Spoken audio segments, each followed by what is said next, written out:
Today, we're joined by Dr. John A. Serri. He is the co-founder and the CEO of iQue, which is a company that turns smartphones into personal vision labs, and redefining on how we approach eye care. With a PhD from MIT and decades in advanced tech, John is pioneering the future of accessible, preventative vision health.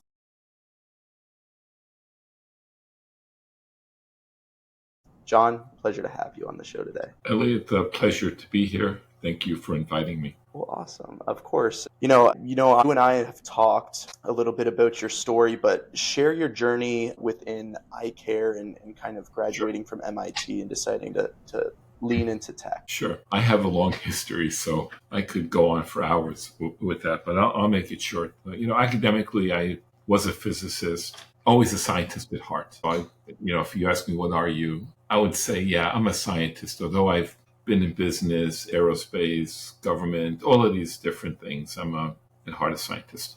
Okay. Around 2010, after working in industry for many, many years, I was thinking of retiring, but I met this guy at a party who, he looked at me and he said, your glasses are really bad. And I didn't know the guy. I said, who is this guy?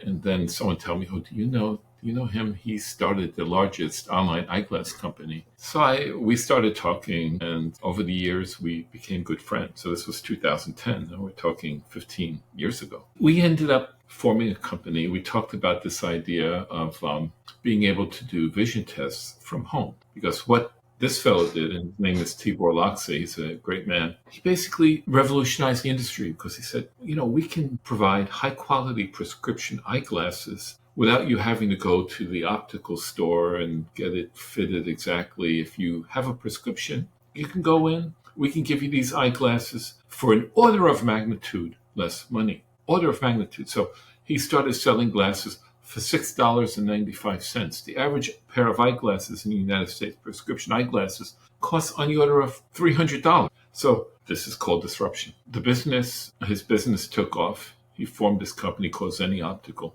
So he said, well, why can't we do vision tests at home as well? So this is, obviously there was a business benefit, because if I can do the testing at home, then a person can directly order eyeglasses. Wow, that's fantastic. Now I've got the whole chain of events. Of course, that was a lofty goal. We decided to form the company. I wore glasses, but I had no knowledge of optometry or anything sort of like that. But it was interesting. I looked at it as a technologist. And I said, yeah, we could do this. Makes sense. And we found some work that was done at MIT, and they had a patent on it. So we went to MIT. I went to MIT and says, hey, I'm an alumni.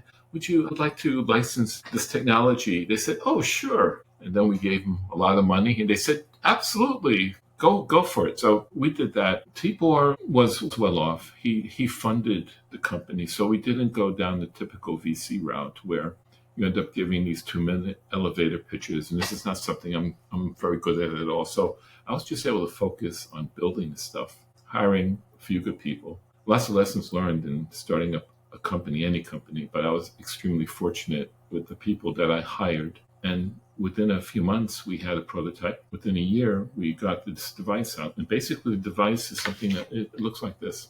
It's a little tube, has a few lenses in it. Here's your smartphone. You attach it to your smartphone. You open up a free app. You look inside, you follow the instructions, and it ends up giving you an accurate measurement of your refractive error. And then with that measurement, you can, in theory, order eyeglasses. So this is how we started the company. It's been going on for many years. Tibor did pass away. He had a serious illness in 2021, but I wanted to keep this going because we are doing something that will help many, many people. Millions Absolutely. of people. Definitely revolutionizing eye care and eye testing. To the point when you mentioned learning a lot of lessons and hiring a good team, having that foundation is very crucial in starting a business. What are some challenges that you guys went through at the start of the business, and how did you overcome those? Yeah. Great. It's a great question. So again, we didn't have a financial challenge. We had enough money to go and build it. We had the challenge of, well, does this work or not? Then we had the challenge of people saying, well, wait a second. Can you do this? Are you allowed to do this from a regulatory perspective? That would come up very early in any discussions we had. And we still discuss those issues today. And then we're in Silicon Valley. I'm based in the San Jose, Fremont area. The job market back then was extremely competitive. You had Google, Facebook, Apple, all of these big tech companies, and they were offering great salaries to people. But this idea was so challenging that I managed to get two great optical engineers. One optical engineer, he just graduated from Stanford University, got his PhD. He was a savant guy. He was number one at the university in terms of his exams that they give for the PhD program in double E. So this is a smart fellow. And he came in and he just saw how this whole thing would work. He's fascinated by it. The other person I hired, she was a optical engineer, got a PhD from University of Rochester, which is the number one university. And then we hired a couple of software people to be guided by them. And I would be the ultimate tester and sort of look at what we should go in terms of direction. And we built this. So within a year, we had this out on the market and we were successful in that. But there could have been many pitfalls. If I had hired the wrong people, we would have gone nowhere. So in the early stages, the most critical thing was getting the right people there. And also, Tibor was a visionary, a true visionary. I tremendous respect. He saw what this business can be. He saw miles ahead of anybody else, including myself, where this can go. So that's some of the lessons learned. Absolutely. And it's funny starting this company, especially in Silicon Valley with all these tech companies out there and kind of forming into that group, becoming a tech company. But for iCare, that in 2010, like you said, when you met him and then formed the company, it's proven to be very successful. And I think now it's even higher. The projection of it becoming even more successful is even more because we've always kind of we've now recently kind of taken that technology even further where, I mean, Amazon was kind of the forefront in the last couple of years or so to do everything at home. So if I can order something from home, why would I go out and go do it myself? Even grocery shopping. Now you can grocery shop from your house and someone will deliver it to you. Same way with eye care. If I have problems with my eyes and I need a new prescription or if I need a prescription, now I got to call the doctor's office. I got to go into the doctor's, waiting room, wait for them, schedule an appointment, look through, do all the eye tests in there, pay an expensive bill, and then they have to go send me over a prescription to then now I need to go find somewhere, whether it's online or in person, and find a prescription that's right for me, find the frame that's right for me.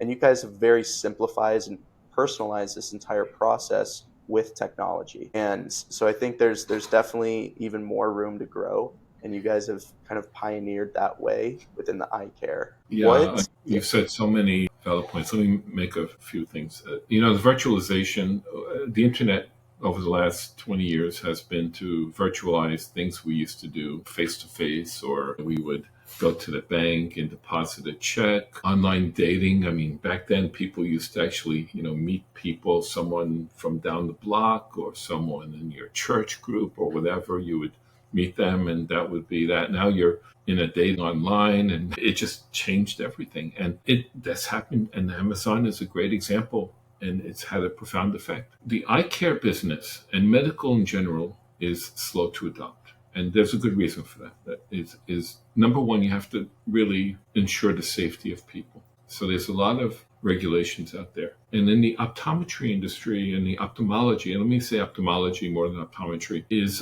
there are things that you need to do where you need to go into to see the doctor. So we only have a subset of tests. We measure refraction, we measure things like how well you're seeing, but we don't get into the medical aspects of the eye. So it's pure, you have something where you can do everything at home. That's not happened yet. In the next 10 to 20 years, I believe most of that will happen. You'll be able to do extensive diagnostics at home. But we're at a starting point now, which is where we can look at the refraction. And we have set up a telemedicine service so doctors can then look at the results and then give a prescription. And then the person can order eyeglasses. So that's the business flow that we've developed over the years, and it will grow, and the market's huge. So you look at these are astounding numbers. I mean, I'm always blown away by it. I'm just looking at a chart here. But it turns out that 92% of the US population wears some form of eyewear. So some of it's sunglasses and other things. But about 65% requires prescription eyewear. Virtually when everybody reaches 45 or older, they're using reading glasses. So eyewear and contacts and LASIK and all of these things is embedded in our society. Thank goodness for it, because if we couldn't see well, we could not have advanced to the level we have advanced. There's a tremendous economic part to this whole story of making eye care accessible. Absolutely. What would you say is the reason that such a big percent of the American population needs eyewear? Well, there's a couple of reasons for that. Number one is humans in general, often the eyes aren't right. There's not that much different about human eyes. Back then, people didn't need to have sharp vision. If you're out there as a farmer, you can see a tomato or the plow is large. There's my horse. I can do lots of things without seeing sharply. I didn't have to read the fine print. But as you went into more of the industrial age, and you're at the age now of where we spend most of our lives looking at computer screens, you need to be able to look at fine print. So it's always been a problem, but now it's just that number is a solid number. However, it's getting worse because it's growing because in children there's something called it's called a myopia epidemic, nearsightedness. What's happening is kids spend their whole day, I'm looking at my smartphone, blah, blah, blah. Let me play this, or let me chat with this person. When they do that, there's two things going on. They're focusing close up, and they're not spending time outside. That is resulting in a high degree of nearsightedness. It's being exaggerated, and it's called an epidemic in the eye care industry. There's something about being outside. People aren't quite sure what it is yet, but being outside in the sun does something to prevent myopia from occurring. So the problem's getting worse. And the other aspect is the population is aging.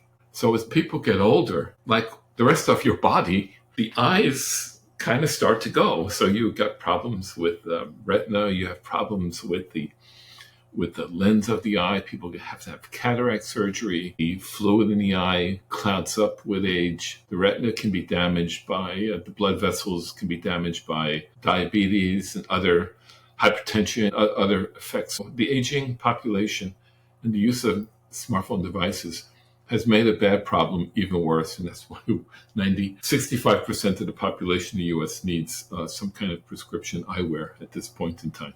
Yeah. Absolutely. I agree with that. The staring at screens every single day, whether it's your phone, your computer, your TV, it definitely plays an effect on the eyes to the point of being outside in the sun. I did read a study, and I can't remember exactly what it said in the study about why the sun had a healing effect in some way for the eyes, but it's definitely a good measure to at least go outside at least a little bit every single day without sunglasses. Don't stare into the sun, but at least get your eyes adjusted and just looking outside, enjoy the scenery. It's a good thing for your eyes. The other point that I wanted to ask you about actually is what I'm wearing: blue light glasses. So with the point of staring at screens all day, do these blue light glasses really make a difference? Honestly, I'll say this. I don't think it makes a big difference. If you look at the amount of blue light actually coming into your eye from the screen, I don't think it's that big. Now, I'm no expert in this, and there may be people that say, no, it's really important. It's a great marketing thing. So a bunch of companies started selling blue blockers. The blue light is locked. Now, of course, blue light, ultraviolet light is more damaging. The light is more energetic. It can exaggerate the formation of cataracts and other things. And in fact, that's people who live at high altitudes. You see people who live in the mountains, they will tend to get cataracts more than people who live at sea level. And a lot of that is due to the fact that at higher altitudes, you're getting more high energy UV and even cosmic rays coming down, and that has an impact over many years. So that's there. Now, getting back to the question on being outdoors. In fact, what myopia is an elongation of the eye. So the eye gets a little, the eye is usually about 1 inch So it's around. If the eye's a round thing, it's like a sphere. But what happens is sometimes the eye gets elongated, and it seems like more indoor activity or not having sunlight causes the elongation. In fact, I think the outside, you're actually getting the blue light that's helping to prevent the elongation of the eye. So it's an area that's not well understood now, but it's interesting we went down that path. Absolutely. It's something that I've always been curious about with eyes. And is it something that is hereditary? Are we getting, eye problems from our parents, or is it mainly the technology that's surrounding us and our different lifestyles? It's both. There's definitely a hereditary factor with myopia, and you look in, for example, if you look at the Chinese population, 90% of the kids by the time they graduate high school have myopia, and it's the culture. It's not the culture, but it's also just they inherit it. It's sort of in the eyes of some people, it's much more prevalent. So heredity is definitely a factor, but of course environment is a factor as well. And again, we just spoke about being outside versus inside, looking at smartphones. So it's one of these effects that has a combination of heredity and environment, like many other aspects of human health. Interesting. Interesting. Would you say outside of going outside and enjoying a little bit of sun without sunglasses, is there any way that we can prevent, at least for a longer period of time, before getting prescription glasses? Well, there's a certainly as you don't want to be a diabetic. You don't want to get heavy. Diabetes affects the eye. There's different things related to increases in glaucoma. And again, I'm not a medical expert, so I'm always a little careful in what I say with some of these questions. But there are environmental factors. Of course, wear safety glasses if you're working in an environment where you have, things flying around, you can get an eye injury, and that's terrible. And the other thing is, you do want to go to an eye doctor every few years, and especially if any sense anything weird about your vision, get it checked. You have people have detached retinas, they get tumors in the eye. There's many different types of effect that affects the eye. And the eye is it's an amazing organ when you think about it. I mean, we take the eye for granted, but we spend all our time, looking. That's our primary information source in I think in many ways. So, you want to make sure you take care of them. Absolutely. And when you mentioned going to the eye doctor every now and then, at least once, maybe twice a year, would we be able to use your technology, your app, and your product to do the equivalent of that, or do we need to walk into an eye doctor? You can't do everything with the home test. The home test will be able to kind of do two things. It's sort of a diagnostic and this is a subjective test. So, for example, you probably have to the Department of Motor Vehicles and ask you to read, can you see this line on the eye chart? And so we provide something like a virtual eye chart. It's on the phone. You don't have to be in the room, and it's in a controlled lighting environment, so it gives good results. So you have sort of screening. We can do screening for things like contrast sensitivity. So when people develop cataracts, for example, the actual eye lens gets clouded up, and so you have trouble distinguishing shades of gray. This becomes particularly bad at night. Your night vision degrades. So a lot of people, we can detect low contrast. Now, we're very careful. We provide a medical device, but we don't do diagnostics. That's the responsibility of the doctor. We provide tools. So you think of us as an ophthalmology company, an ophthalmology equipment company, maker, sort of thing. The other thing we do, which is where we're the only company that can do it, is being able to do a refraction measurement at home using your phone. Again, this is a good number, but we have people who take the results and sometimes they go directly and buy eyeglasses. And, that's kind of an issue. We tell people you really need to have these results looked at by a doctor. So a doctor can use this device for people to test at home. But then there's other tests that need to be done to see how, and so for example, your peripheral vision, other aspects. The tools aren't there to do those things at home, not quite yet. They will be, like I said, in, 5 to 10 years, you're going to have more tools out there. And I hope IQ is making some of those as well at that point. But you still have to go to the doctor. The doctor is very important in this process. So you're the starting point. You're the first step to seeing monitoring, being able to have a slight diagnostic test on, do I need prescriptions right now? Should I speak to a doctor? Yep. And you actually even give the personalization of which doctor they can speak to. Well, we don't.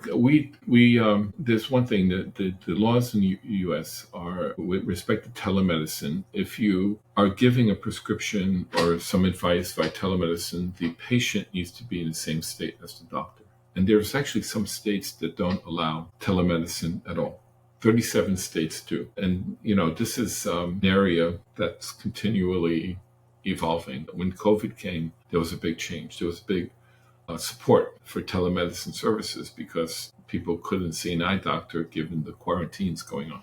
But nowadays, that's sort of gone away, but the telemedicine has persisted because it's a useful service. A person can use our devices and they can use them in ways that you can't get by going to an eye doctor. So, for example, you can go to an eye doctor and they'll do a refraction measurement. They'll do the tests and it's a one-shot deal done one day. Maybe you're having a bad day. Doctors are humans. Maybe they're having a bad day, and you're not going to get a really good result. With our technology, you can take a test anytime, anywhere, as much as you want. And what happens is as you take more tests, you average the results. We have algorithms based in our stuff that throws out bad results. You really get a good result as you continue to use this. And there are literally people that we have using our device. We first started using this in 2017. So we're 8 years running. We have people who've been using the device since 2017 and almost tracking their vision daily. It's almost, I don't know why they do that. Maybe they like the device. I don't get it, but they do test. And there are some people with different conditions where a refraction error does change, but there are people who like to track it. We provide a capability. You don't get that in the one shot once a year or once every 2 years, go see the doctor kind of thing. That's a new diagnostic, and that's a tremendous opportunity for the future. There's another thing I would like to bring up is the question of access. So when we talk about eye care, look at the United States, there's roughly about 120 million eye exams conducted each year. Okay, that's a lot. There's a growing shortage of doctors. The population's increasing, the population's getting older. This shortage will become bigger. There are a lot of people who do not have insurance. They're in geographically eye care deserts. I mean, they're far away from any eye doctor. They can't afford it. We can provide a means to start the process for an extremely low cost. Our devices are on the order of $100 to do this, okay? And you can use it as much as you want. And then you can get it out to people in rural areas. Then the next step is there's a tremendous application internationally because the iCare is not nearly as good as it is in the United States. It's a huge, huge opportunity to help people. That's how we look at IQ. Absolutely. And it sounds like you guys are doing really well and have been doing really well, and just being that forefront stepping stone for everyone to at least monitor eye care and then be able to take the steps if needed, whether to get a prescription, a glass, or if they're looking for nice sunglasses that will fit their eyes pretty well, or if they need to go find a doctor, whether it's telemedicine, depending on the state you're in the United States, or in person around them. And that way they have a baseline, and the doctors will have something to actually gauge what you've already taken based off the test of your product. That's absolutely right. And that's one thing I want to encourage is doctors to use this. They can give the device to their patient. The patient can test at home. There's cases like, for example, with LASIK. Get LASIK. You actually remove material from the surface of your eye. And it's good technology. It often works well. But a lot of times people, after a week, 2 weeks, 3 weeks, their vision degrades and they usually have to come back. But what you can do with a device like this is you can test to see if you're still seeing sharply. You can test the refractive error and see whether it's changed significantly or not. And so it has a definite purpose, which will save a lot of bench time with the doctor. It'll save road time for the patient. You can do this stuff. So our Yeah, goal is to get this out and make it happen. it's a great investment for convenience, especially like you mentioned, going to the eye doctor once a year. They're not having a good day, you're not having a good day. Those results can be completely wrong. With Yeah. this device, not only are you paying for convenience, but you are also paying for the multiple times you're able to use it and that benchmark to be able to go back to your eye doctor or find a pair of prescription glasses right off the bat without having to go to anyone. We I we love I love what you guys are doing. we I think it's definitely there's a lot to see more in the future. And yeah. to that point, when you mentioned the 5 to 10 years of almost every kind of service, hopefully coming from IQ, is that what we're building towards? Well, one thing I've learned in this business is innovation takes great technology, but it also takes a great deal of persistence and patience. Adoption of medical technology is slow. One example is the stethoscope. Every doctor now wears a stethoscope and they check your heart. The stethoscope was invented in the early 1800s.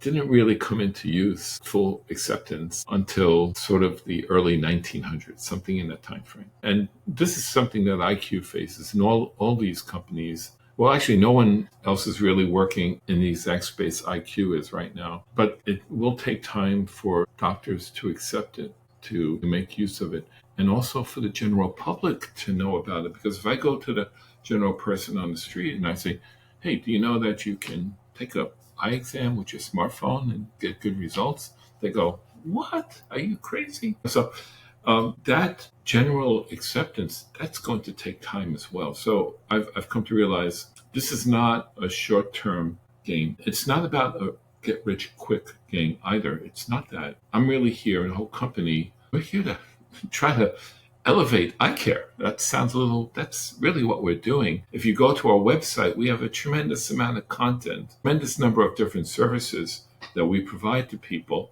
And it's oriented to kind of help people. We really want to kind of help people. And if there's a good outcome from that, wonderful. But that's the main goal of the company right now. And so that's where we are. And we think with that approach, we will help a lot of people, and that defines success for us. Absolutely. I love that mission, Yeah. just to be there to help people and really try to make lives better, not just now, but in the future as well, especially with it evolving. Where can everyone find more information about you and IQ? Well, the best way to reach me, and I respond to most messages I get, unless they're really crazy. You just go to LinkedIn, look up. I think it's John A. Serri. You can find me.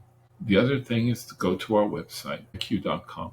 Let me say one thing. We are re- launching a new service, which actually involves using AI to do refraction tests. We're still in the beta test phase. That's likely to go on for a few more months. This is early April before we release it as a full commercial service. And so you can try IQ out. We actually will provide you with a free prescription as well as taking the test. All we require of you is you give us feedback because on usability. I mean, that's one of the challenges. Whenever you bring in a new technology like this, the market acceptance is part of it is usability. And we still have got to work on usability of it.